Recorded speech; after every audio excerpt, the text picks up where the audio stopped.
My girlfriend announced at our friend's engagement party. Don't worry. I won't let him propose. I could do so much better. Then she detailed my inadequacies while everyone listened uncomfortably. I said nothing and left early. When she came home looking for a fight, she found empty closets and a note from her landlord about the lease that had always been only in my name. This morning, 74 desperate missed calls. First post, not using a throwaway because she doesn't know my Reddit username, and I honestly don't care if she finds this now. Last Saturday night changed everything. My girlfriend, Amanda, 29 and I 31, were at my best friend Mike's engagement party. We'd been together 3 years, living in her apartment for 2. I say her apartment because that's what everyone thought. More on that later. The party was at Mike's parents' backyard, about 30 people, string lights, champagne towers, the works. Everyone dressed up, celebrating Mike and his fiancée, Emma. I've known Mike since college, and Emma had quickly become one of my favorite people.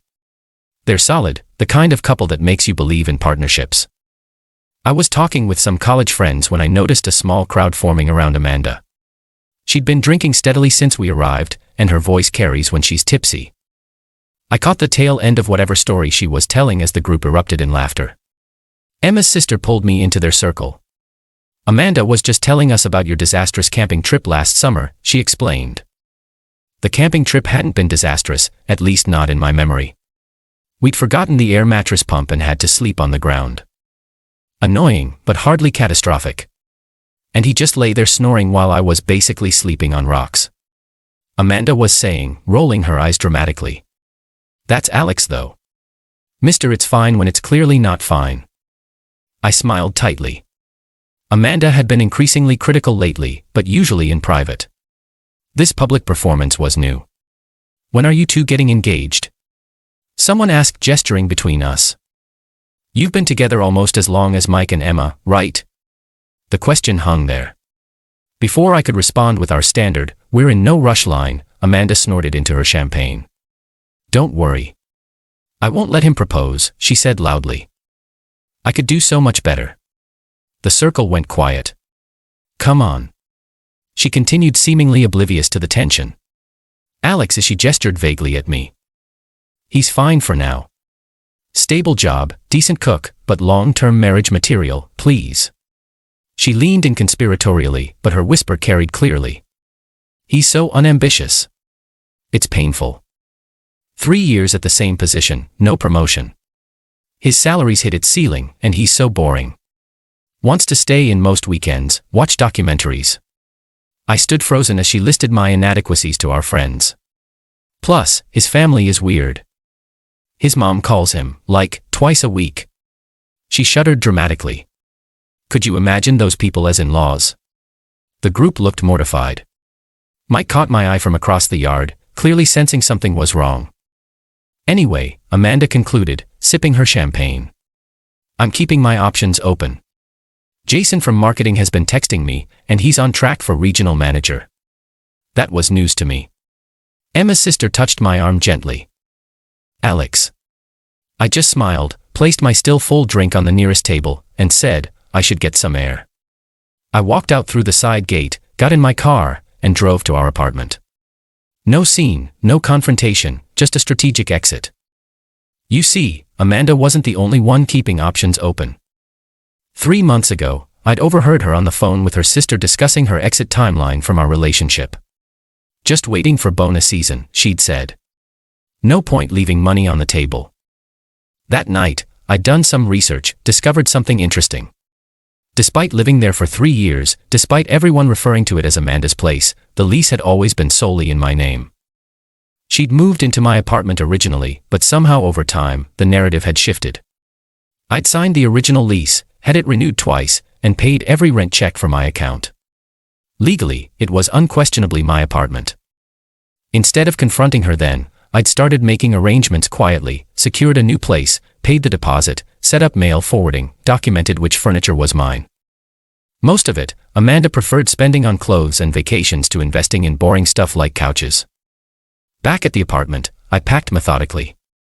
My clothes, important documents, irreplaceable items, 3 suitcases loaded into my car. I'd come back for the furniture later, then I called our landlord, Stanley, explained I'd be breaking the lease early as permitted in Clause 16b, the early termination option I'd specifically negotiated. As the sole leaseholder, I had this right. I'd pay the 2-month penalty, of course.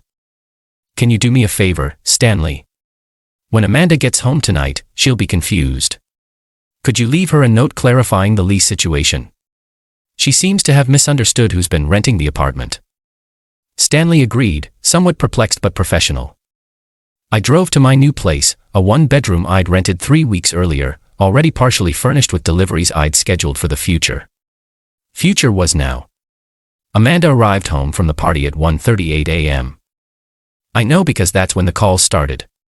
First confused, then angry, then panicked. I didn't answer.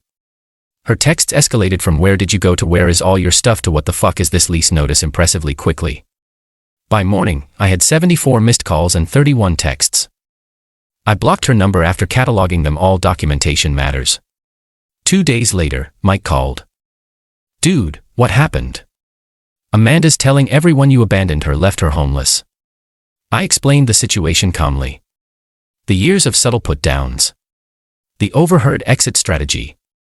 The final public humiliation. The least facts. "Shit," Mike said finally. "That's actually pretty badass how you handled it. Clean break, no drama." "On my side, anyway," I said. "How's Emma's party recovery going?" "The party was fine, but get this. Amanda showed up at our place yesterday hysterical, demanding I tell her where you've moved." "What did you say?" "That I didn't know, which is true." Then Emma told her to leave before she called the police. Emma's protective of you, man. Good people, those two.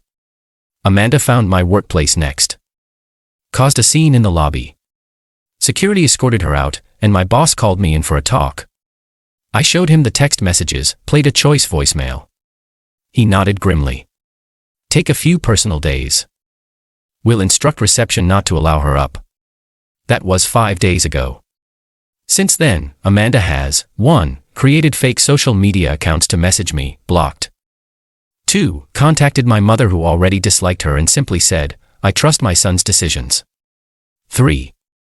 Showing up at my favorite coffee shop repeatedly. I'm trying new coffee shops. 4. Told mutual friends I cheated on her. Patently false. If I left a tearful apology on my work voicemail, saved for documentation. 6. Emailed that she's keeping the apartment, factually impossible. Yesterday, she somehow got my new email, probably from a mutual acquaintance, and sent a long message explaining that she was just joking at the party.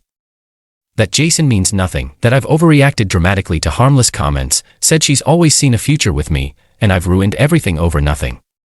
I replied with a single attachment. Audio of her exit timeline conversation that I'd recorded 3 months ago. Nothing else in the body of the email. Probably unnecessary, but I wanted her to understand this wasn't an impulsive decision. That was 26 hours ago. No response yet.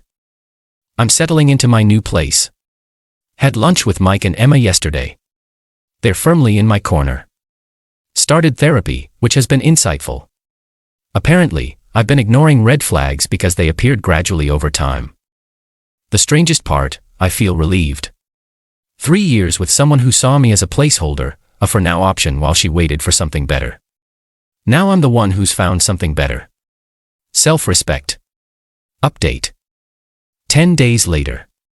Thanks for all the comments and support. Several developments worth sharing. The lease situation resolved exactly as expected. Stanley confirmed Amanda moved out after realizing she had zero legal claim to the apartment. She tried arguing that her emotional equity and the fact that our friends knew it as her place somehow translated to legal rights. Stanley, to his credit, simply pointed to my signature on every document. My mother called to tell me Amanda showed up at my parents' house, 2 hours away, unannounced. Mom invited her in, listened politely to her tearful explanation, then said, "My son doesn't want contact with you. Please respect that, or the next conversation will be with law enforcement." Mom later texted, "Never liked her. Your father agrees. Parents with boundaries are a gift." The most surprising development. I received an email from Jason. Yes. The marketing guy Amanda mentioned. Turns out, he had no idea she was in a relationship. They'd been talking for weeks, and she'd presented herself as single. He apologized for his unwitting role in the situation and sent screenshots of their conversations as proof. I thanked him for his honesty and wished him well. Work has been understanding. Security protocols remain in place, but Amanda seems to have stopped trying thereafter, being escorted out twice more. Several mutual friends have reached out after hearing her side to get mine. Most have been supportive once they learn the full story. The few who've taken her side, I consider it a convenient filtering mechanism for relationships not worth maintaining. For those who asked about the furniture, I hired movers during a time I knew Amanda would be at work. They were in and out in 90 minutes with everything that was mine. Left behind anything I'd given her as gifts and anything purchased jointly. Clean break. I've started seeing a therapist regularly. She's helping me recognize patterns I missed. How Amanda subtly isolated me from certain friends, how her jokes at my expense normalized public criticism, how she reframed the apartment as hers despite all evidence to the contrary. The most common question in my DMs, did you plan this all along? Not initially. After overhearing her exit timeline, I started documenting and making contingency plans, but I wasn't planning to execute them immediately. The engagement party was simply the catalyst that showed me who she really was, not just to me, but to everyone who mattered. Edit woke up to hundreds of new comments, quick responses to frequent questions. Yes. Recording the exit timeline conversation was legal in my state. One-party consent. No. I don't feel guilty about the homelessness accusations. Amanda makes good money, has family in the area, and according to mutual friends, moved in with her sister immediately. She was never at risk of actual homelessness. Several people have suggested I was too calm, and this must be fake. When someone shows you who they are, believing them the first time saves a lot of drama. I'd already mourned the relationship during those 3 months of planning. By the time the engagement party happened, I was emotionally checked out, just waiting for confirmation that I wasn't overreacting. She provided that confirmation in front of 30 witnesses. To clarify the timeline, I signed the new lease 3 weeks before the party, but had been apartment hunting for about 2 months. The furniture deliveries were scheduled with flexible dates, which I adjusted once I moved out. For those concerned about the long term, I'm doing well. Better than expected. Started hiking on weekends, something Amanda always called pointlessly walking in dirt. Reconnected with friends I'd seen less during the relationship. Even went on a casual coffee day yesterday, nothing serious, just remembering what normal respectful interaction feels like. Final thought. Someone messaged asking if 3 years was too much to throw away over one incident. It wasn't one incident. It was a pattern revealed in one unmistakable moment. Sometimes clarity comes in a whisper, sometimes in a public announcement at your best friend's engagement party. Either way, when it comes, listen.